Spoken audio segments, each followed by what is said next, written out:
Verlisify is an infamous character in Pokemon community. He is known for his strong views backed up by absolutely nothing. He is what we call a contrarian. He dislikes things because people like things. That's just the way he is. See, Verlisify is a type of a YouTuber that took clickbait too seriously and basically made it his content. Whilst I don't see a problem with a good clickbaity title, Verlisify is the clickbait. And his most recent favorite topic is Pokemon Legends Arceus. Game that many people love. It's one of the probably most talked about Pokemon games in ages. Velisify of course doesn't like. And yes, people can have other opinions and not everyone must like this game. However, it is not the case with Velisify. And why I'm saying so is, well, let's just have a look at his quote-unquote review. I don't understand why people are getting so mad at me over Pokemon Legends when I'm just trying to save them money. Pokemon Legends is such a bad game that it's actually negative value. Of course, this is such a stupid point that there isn't even point of, going through this too much, but he makes a lot of those, so I will probably cut them out. So this is one of the only ones you're gonna see, unless I have a comment about this, so just to let you know.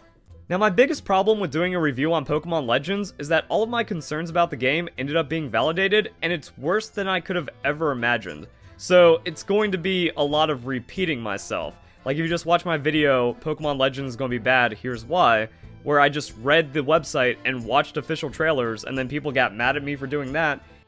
So I wanted to include this part because I've been the same. I've looked at the trailers, I've looked at the description, and I have made a video saying this game is gonna be bad. And you know what? I don't actually think there is any problem with a little bit of skepticism, especially when it comes to a game that isn't shown too much. Like this game, we didn't know exactly what it is until it came out. So I can understand that. I could go back to that video and show you what he said, but there's no point because as he says, he relays a lot of points here. So let's just continue. So the very beginning of the game is stupid and doesn't make any sense because Arceus just decides to send you back in time. So this is the same world where kids age 10 are sent in the world on their own, where there are bad guys, known bad guys, walking around trying to steal their Pokemon and cause havoc, whilst there's giant monsters roaming the land that can kill a person and even kidnap kids just because that's in their nature. So no, but the Arceus sending you back in time is the weird plot point from Pokemon games. Okay, Velisify, okay. So after that, you get your first tutorial on how to catch Pokemon because the 3 starter Pokemon escape. If you thought the open exploration Pokemon game was going to let you take more than 5 steps without being interrupted, it's the worst Pokemon game for getting interrupted with cutscenes and being on a handholdy rail. No, it's not the worst. So Pokemon Sun and Moon exists, so it's not the worst. But the thing is about this is a new concept for a game. If you played Pokemon games, you know how to play them because they're all the same. Plus, it's a very, very, very simple concept. You walk around, you throw Pokeballs, that's it. This one is a little bit more complicated, as such requires a bigger tutorial. And since people don't read manuals anymore, they have to be in-game. Plus, it's a Japanese game. Dude, have you ever played Final Fantasy? I don't think he ever did. And if the game that looked like it was going to be open world, and also it has like your trainer get knocked out from taking Pokemon attacks, doesn't let you have any freedom? Dude, you are talking about the first 30 minutes of the game. That's all he's talking about right now. But he says there's no openness at all. This game is just, super linear. No, it's not. He knows it's not. He is just manipulating the message because he wants people to think that he thinks the game is bad. Even though I think he's stretching here a lot, trying to find the reasons to hate this game. Just because, you know what? It does bring in views. I checked it myself, and honestly, putting negative things out there gives you more views, but at the same time, you do have to have a little bit of integrity. Especially if you call a video a review. The game said, nah, you can't throw a Pokeball that far. Nah, you weren't in that bush properly, so the Pokemon just spotted you, and then you're forced into a battle. This is where the manipulation of this guy really shines, because this particular Pokemon is part of the story. So it's the first alpha that you meet, I believe, and this is part of a little cutscene there's a little cutscene and you fight the Pokemon. However, he had to find out by this, by playing the game. So he played the game up to this point, and then he probably, closed it, replayed up to this point, just to walk around that Pokemon, avoid triggering the tutorial, to throw the Pokeballs to show how bad this game is. This is just pure manipulation at this point. I mean, this dude has no integrity at all. If you want to show something is bad, show that it's bad. Don't make up stuff. Understated how bad the cutscene interruptions are. It's just 1 for 1. For every 1 minute of freedom you get, there's going to be a minute of dialogue and just interruptions coming your way. This is just purely not true. This is just a lie, because this game allows you to explore the first area very quickly. You can explore, and go more into the story because it gives you more tools to explore the areas. However, you don't have to. I know people who spend like 10 hours in the first, the first area without doing the story much, because you don't have to. That's the beauty of this game. It is very open, but this is just him, again, manipulating the message because clout, I guess. And you know that this dude doesn't have enough to say about this game, or enough bad to say about this game, because he keeps repeating himself. So over this, 17 minutes video, he repeats his point so many times, it's just embarrassing. If you thought the open exploration Pokemon game was going to let you take more than 5 steps without being interrupted, doesn't let you have any freedom, there's no freedom in this game. Like these cool setups like in Breath of the Wild where you can effectively just play however you want. No, there's not enough foundation to Pokemon Legends to give you any freedom to do anything interesting inside the game. Just because you repeat a statement multiple of times doesn't mean it's true. Another thing about this is that Europe compared to Breath of the Wild, and fair enough, Breath of the Wild is one of the best open world games ever created.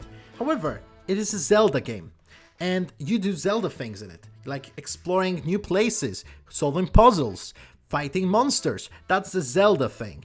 Pokemon thing is catching Pokemon, fighting them and then catching them, and fighting some people who also have Pokemon. And this is what exactly this game is. This game is a Pokemon game.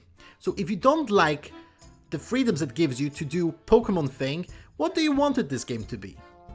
Do you want it to be Rust, where you have to kill the Pokemon and eat their flesh or something like that? What do you want this game to be in that case? I just don't understand your critique here. I could maybe understand it if you didn't like Pokemon games and you wanted this to be something completely different. However, based on the fact that all your channel is Pokemon, I would say that you probably do enjoy those games sometimes. So, what is your problem, mate? Integrity is something that this man doesn't possess. And the why I'm saying this is because he didn't play this game more than 3 hours. Or he did and he pretends he hasn't. Because a lot of critique in this so-called review is based on what feels like first few hours of the game, because if you play the game a little bit more, all of his criticism that I will show you are no longer valid, because there's a reason why this happens, and there is a reason why this feature is there. There's a reason why you can't do it yet. So just let me show you. If the Pokemon is skittish, prepare to get a headache from when somehow the Pokemon spots you even though it's not looking at you, and then you can't even get close enough to throw a Pokeball or even lock on your targeting. So there's such thing as strategy in games. This is to ensure that you don't get bored of a game. There's also something called difficulty that he'd seem to have a problem with, because this game has different type of Pokemon. Some are skittish, some are aggressive, and you have to use different methods to be able to catch them. Some of them you can just battle and that's it. But there are some Pokemon which you have to lure with berries. You have to use different type of Pokeballs for, just to ensure you catch them. Because they are skittish, they notice you from not too far, they can fly away. That's why you have to use different methods to be able to catch those Pokemon. However, if you play first 30 minutes of the game and that's it, you probably wouldn't know that. Then the battling just doesn't make any sense. Because, the way that these numbers interact messes with the damage formula to where, you throw out a strong move, and it does, a quarter of a Pokemon's health, and they just use a neutral non-stab move, and it does, half of a Pokemon's health. So yeah, if you're fighting a Bidoof or, a basic Pokemon in the first area, this might not make much sense, but if you go further, they're more difficult Pokemon, this actually makes sense. And the fact that you don't see the change in the queues straight away doesn't mean that it doesn't change later on. But again, you played, 3 hours, so you probably don't know that. The Angry Pokemon feature seems unnecessarily restrictive like everything else in the game. I got this level 30 Pokemon down to very low health with my team of level 15s, and after throwing multiple Pokeballs at it, didn't catch it. And I wasn't able to like sneak up and throw a Pokeball anyways because the Pokemon like always has its guard up. Wow, high level Pokemons are hard to catch when you're under-leveled in a Pokemon game? What? That's shocking. That is shocking. Of course he didn't mention that, we have a ranking system, and as you go higher in the rank, the same as you defeat gyms, you are able to control the Pokemon that are higher level easier, which makes it easier to catch as well. The fact that you have different Pokeballs that you unlock later on that make it easier. The fact that you have a Pokeball that can, you can throw very far away to get to the alpha Pokemon without them seeing you. He hasn't mentioned any of those. I wonder why. Because he's just, he knows all of those stuff, but he's just going for the clout. He played 3 hours of this game, slapped the video together, called it a review. That's all it was. And you know what? Negativity works on the internet. I use negativity to my advantage as well. I have made a lot of videos that seemed negative, so I use negative clickbait because that works the best, and sometimes I am a little bit negative myself. However, I have that integrity. I'm trying to, give the game my best chance before I shit all over it. This guy doesn't. So he is, I would say, all he is a Clout Goblin, and he knows that, his channel will die for a few months whilst he is waiting for another Pokemon game. As such, he's trying to milk it as much as possible. So yeah, Verlisify, you're just a scam artist. That's what you are. Well, maybe not even scam artist because it's clearly visible that you're doing this. So not sure if there's much artistry in this. But each to their own. I guess if he wants to do this and people want to watch him, I don't have a much problem with that, but this dude is definitely not a reliable source of information. If you want your Pokemon news and stuff like that, don't take it from this guy because he's unreliable. Clearly, he is very biased and he doesn't have integrity. He controls the message the way he wants it to be just to get lots of clout and views and stuff like that. So yeah, basically he is just a Keemstar of PokeTubers. No, he's not that bad. That's a terrible thing to say about anyone. He is just another channel on the internet, and I will not be watching him again. Probably never will be talking about him again, hopefully, because he's just not worth it. All I wanted to make this video about is just to show you, don't watch this guy if you want reliable news. If you want a clickbaity, nonsensical reviews that don't actually hold any value, then he is your guy, but otherwise, just ignore him. But yeah, that's all from me today. A very quick video. Yeah, I just felt like ranting about this guy because I've seen him on Twitter quite a lot, or his videos pop up on Twitter and on YouTube. So wanted to give my few cents, or as they say, or something like that. I don't remember what the saying is. But yeah, that's all from me. Subscribe for more videos. Like this video. If you liked it, if you disliked it, send it to your enemy to annoy them. Like Verlisify, if he's your enemy, send this video to him. No, don't do that. And again, don't chase anyone, don't harass them, don't do anything, because it's just another person at the end of the day. If he wants to make clickbait content, let him do it. Who cares? Anyway, see you next time. Bye.